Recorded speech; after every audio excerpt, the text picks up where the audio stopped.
Magic and overthinking have a history. Surprised, confused, wondering what is it? Well, I'll tell you a story that dates back to the 90s. There was a famous magician who could break out of any prison and any lock within minutes.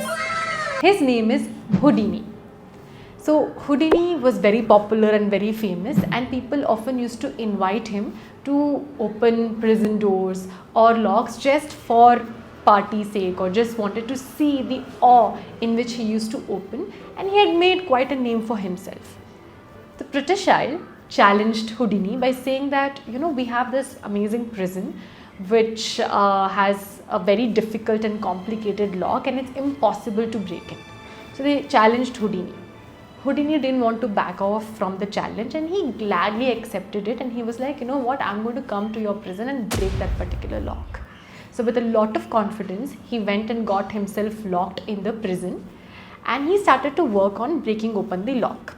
So he had a secret key that he used to use to break open any lock or any prison doors, and he started to work on it. But as he was working on it, the lock was not really moving, right? And it had been half an hour and still there was no much progress. So now Houdini was starting to feel a little bit afraid. He was like a little scared because he had really boasted a lot about his abilities, and right now he was not even able to open this lock. So he tried his level best, because in his mind he felt like, okay, this is the best locksmith who has designed the lock, so he must have had some complications in it, so let's work on it. He kept doing it for another hour and still the lock was not opening. He was very tired, he was feeling very anxious, and he just fell down near the prison door. And the prison door swung wide open. Surprised? So was he. So the British Isles had actually played a huge magic trick on him. So they had not really locked the door, they just led Houdini to believe that the prison door was locked. Guess what? This is what happens to us when we overthink. We tend to lock ourselves with a lot of thoughts that don't really exist, and we become a prisoner of our mind. We did a very interesting experiment to understand what exactly happens when we overthink. So basically, there is a relationship between our thoughts, emotions and feeling. So in order to understand what is this relationship, we did this experiment. So in this experiment, we are playing a brain gym activity. Okay. So in this brain gym activity, the task given to me is to keep the balloon afloat in the air while I am collecting certain shapes and pieces which is on the ground. So I need to ensure that the balloon doesn't fall on the ground. I need to keep it afloat and simultaneously collect these pieces and put it inside a basket. I'll be having a time limit as well. So within that particular time, how many pieces I'm able to collect is what we're going to measure. So there's a small twist in this. So in situation 1, the crowd around me is going to be very, very demotivating. They're going to be really booing at me and giving me all kinds of signals that I'm not going to be able to complete this task. So let's go and see if I was not able to complete this task, or did I actually complete the task. Let's go see. Hey loser, Dana. Oh, she's good for nothing. Why is she playing also? Oh my god. It's waste of time for Hey, gone. Hey, Oh, gone. yes, I told you, no, I told Such you a she'll acting. Well, it was pretty bad, right? I mean, I was not able to collect much of the pieces and the balloon kept flying away from me. Well, let's see situation 2. Here, everybody is going to be cheering for me, and let's see how am I going to perform. Come on. Oh, Yes. go, hey. lose. You can do this. Balloon and Vandana reaching new heights. Come on, Vandana, yeah.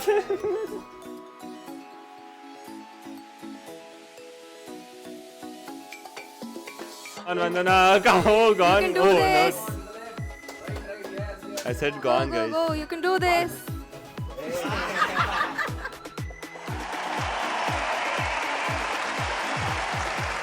No, she can do Gone, this. She can do gone. this. Oh.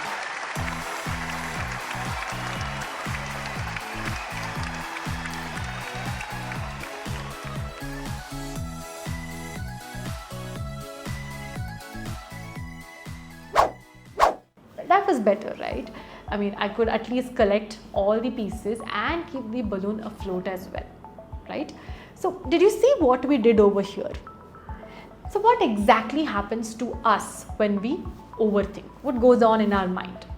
So basically, your mind has a lot of thoughts. So these thoughts are based on your own experiences or experiences of others, what you read, what you see, right? Everything is going to be stored in your mind. So whenever any situation comes by, your mind is going to shoot in a lot of thoughts, okay? And these thoughts also shoots in some sort of emotions. We are all humans, we're not AI, we're not bots. So we have some sort of emotions inside of us that gets activated whenever any thought comes by. And for every emotion, there is a behavior that is attached. So it's like a triangle. Thoughts influences your emotion influences your behavior. So I'll give you an example. So if I have a thought saying that I'm going to be a wonderful YouTuber, the emotions that is going to come are hopeful, positivity, happiness, motivation, right? And the behavior that is going to elicitate from these emotions are like, okay, let me sit and shoot a good video, or let me do my best to ensure that the content that I'm giving is proofread, it is fact checked, and it is of utmost best quality. Let me get good editing team to edit the videos, right? So if you notice over here, a thought can simply have a huge influence on how you feel and how you're going to act on. Okay, so this is very simple to understand, right? But our mind is a little more complex than this. So it's not going to shoot just one thought, it is going to shoot you with multiple thoughts, right? So whenever multiple thoughts come in, we as humans have multiple emotions coming in. And because of these multiple emotions, at times even our behaviors are very, very different depending upon the situation, right? So for example, whenever you're going to buy any phone or any dress, what you're going to do, you're going to open multiple sites like Ajio, Myntra, Amazon, or you might ask your friends, where did you buy it from? Did you go to a store or did you buy it online? So you do a lot of research, right, before you buy even a simple product as a phone or a dress.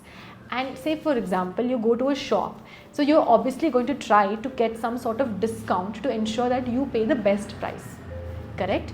So the same thing happens to us in our mind. You're going to get a lot of thoughts. So we can always choose the thoughts that is helpful to us. We can always analyze the thoughts that comes to us instead of just accepting everything at face value, right? So what happens in an overthinking mind is there is a set of thoughts which is coming by you, and you accept every single thought that is being shot at you. You're not really analyzing anything, you're just accepting everything at face value. So you experience some emotion, and because of which you behave. So even in thoughts also, it's like the algorithm of your phone. It is going to analyze the kind of thoughts that you have repeatedly, and similarly it's going to shoot. So if you're going to have a lot of negative or unhelpful thoughts, so more negative and unhelpful thoughts are going to shoot at you at the same time, because of which you end up having a lot of unhelpful emotions, and that leads you to feel demotivated, feel alone, or sometimes you might wonder, why am I not starting anything although I'm having so many great qualities and abilities? It is because of this. So to buy a simple product, we are doing so much research. So is it fair for us to accept everything that our mind says at face value and not really do any kind of analysis? So basically, if I'm going to shoot a YouTube video today, right? So I can have multiple sets of thought. So if the first set of thought comes by saying that, hey Vandana, you won't be able to do a good YouTube video, and if I ponder over it and actually believe it, so more set of similar thoughts are going to come in because of the algorithm, like I mentioned. So it's going to constantly tell me, okay, you won't be able to get a good editor, you won't be able to get a good person to shoot for you, your content is very bad. So now I have so much negative thoughts. So I'm going to really feel very demotivated and then probably not shoot a YouTube video at all, right? So this is what exactly happens to us when we overthink. Now that we have understood that, okay, this is what is overthinking, and obviously you don't want to do this or you don't want to be in that situation. So how do we reduce it? Well, I'm going to give you certain amazing therapy techniques. That is something that we have experimented with a lot of our clients and on ourselves, and I'm going to share it with you all. So I hope it's going to be helpful to you. Now that you know that overthinking is not really helping you, there are certain therapy techniques that I would like to share it with you so that you can reduce your overthinking. Number one, the street light example. Imagine you're walking on a road, it's 10 p.m. and there are no lights. Won't you feel a little bit scared that you have to walk in this road?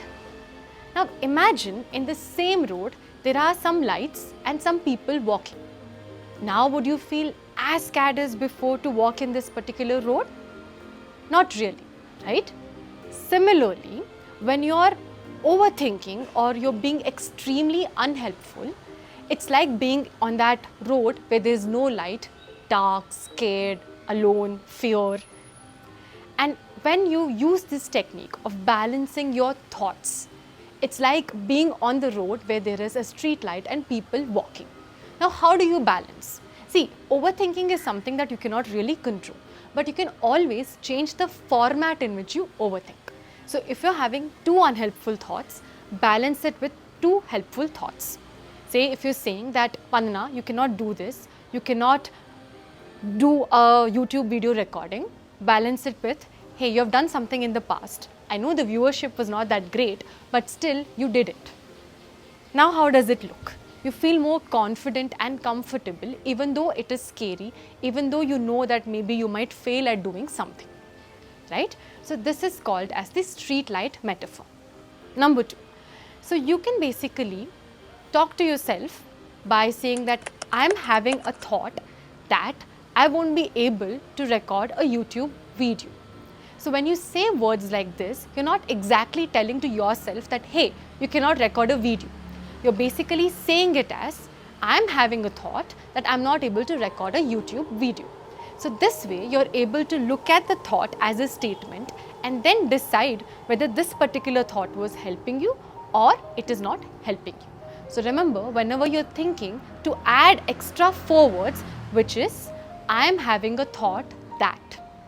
The third thing that you can do is sometimes after a very long day of just overthinking, you can be a little kind to yourself. You can take a sheet of paper, you can simply draw a stick figure of yourself and do a bubble over there and send yourself a message or a reminder or just a lot of kindness. This way, you're not being overly critical and you're able to be a little kind to yourself after a very, very long day. So even food can play a big part in how your emotions and how you think. So there are certain foods that you can consume more of and there are certain food that you can probably reduce it a little bit so that your emotions and temperament are better balanced. So food that you can avoid are a lot of red meat, pasta, fried food, white bread, white rice, potatoes, and ensure that your caffeine is under 400 mg per day.